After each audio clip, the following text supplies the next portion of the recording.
Hi everyone, today in this detailed content designed for a beginner baker, I'm going to be showing you how easy it is to pipe these 3 mini chrysanthemums that you can see on your left hand side with that beautiful floral garden, and on the right I've just created a made up floral cupcake flower.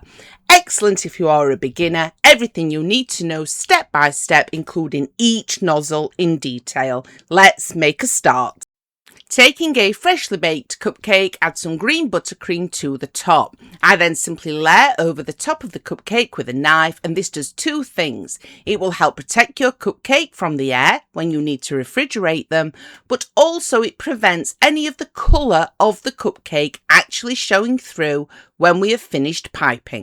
Using piping nozzle number 12, a basic round tip that looks just like this, or simply cut the top off a piping bag. Pipe 3 blobs directly onto your cupcake. Each one of these is going to support each mini chrysanthemum. Moving on to piping tip number 81. This is a U-shaped tip, perfect to pipe a chrysanthemum, and it looks just like this. Starting at the base of the blob, gently squeeze your piping bag, keeping the pressure even. Pull upwards, stop squeezing, and then simply pull the piping bag away, and it leaves you with this stunning petal effect. You want to go around the base of each blob first. If your buttercream starts to get a little bit too soft, simply place the cupcake directly into the fridge. Once I have gone around the base, as you can see me do here, speed it up, but just look how stunning the petals look. We then start a second layer just above, using that green blob of buttercream to actually support the mini chrysanthemum. Once you have filled some of these areas in, if you want the chrysanthemum to be slightly larger, like I do here, I go back to the base and I move outwards. Just judge it by eye. This is a flower at the end of the day, and no flower is perfect. Once you get to the top, you want to do the same thing, but you want to go inwards, just to cover that slight dome and the centre of the actual green. When you have done this, you will end up with a stunning chrysanthemum. We then repeat this for the other 2. Now I've got one in pink. This one is done using a peach food colouring. I do refrigerate in between just because they are so close to each other, and I don't want to accidentally damage any of the chrysanthemums, but it really is as simple and as easy as that. I'm now going to show you how to get that stunning floral garden effect on top of the actual cupcake. Starting with tip number 8, a basic round tip but slightly smaller, or just cut the end off a piping bag. Firstly, we want to add some random dots of green buttercream. It adds texture and it really brings the cupcake to life. Once we have done this, we're now going to add some leaves. Starting with piping nozzle number 68 that looks just like this. Gently squeezing the piping bag, but going in a backwards to forwards motion, you leave this beautiful leaf. Now, it doesn't matter where you place these, be really random. We're going to add a little bit extra, but look how stunning that already looks. Moving on to piping tip number 14 that looks just like this. Using the bright pink, I then just simply pipe subtle flowers all over the green leaves. Again, keeping it nice and random. You could use any shade of green, you can use different shades of green, and obviously you can add a different shade of flower. But how stunning and simple was that?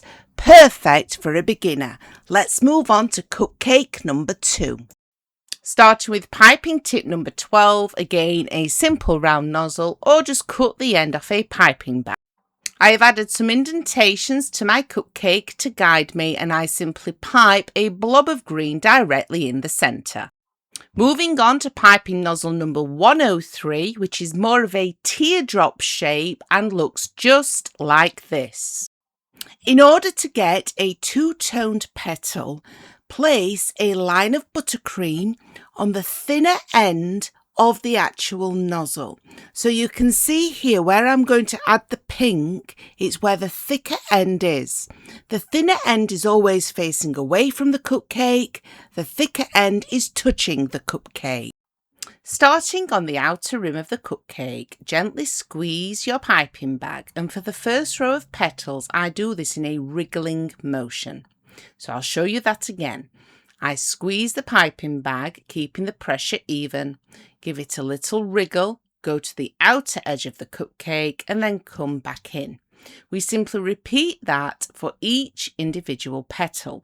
Now this is where the guides come in really handy.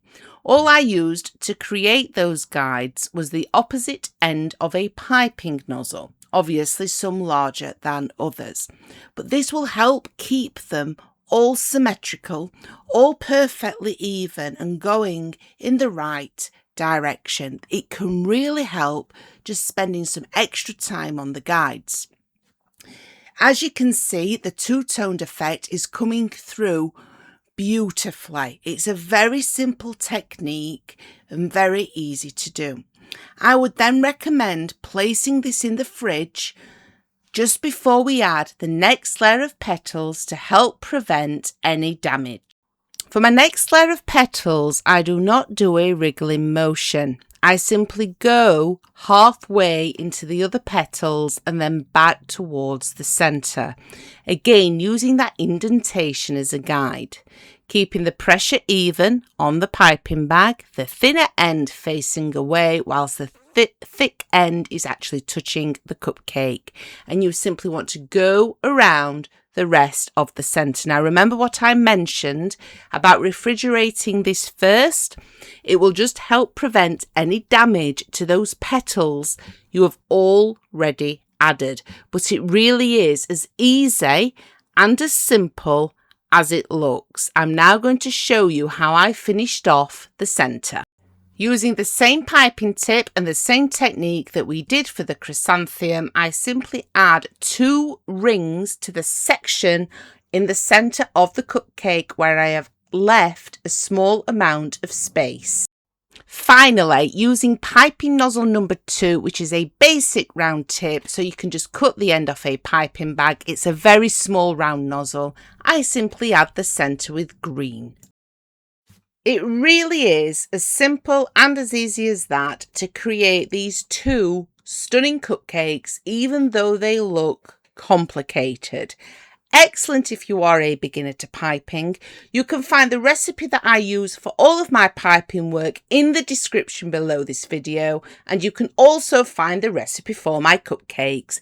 Happy baking everyone, and I'll be back soon with an awful lot more new, completely free content.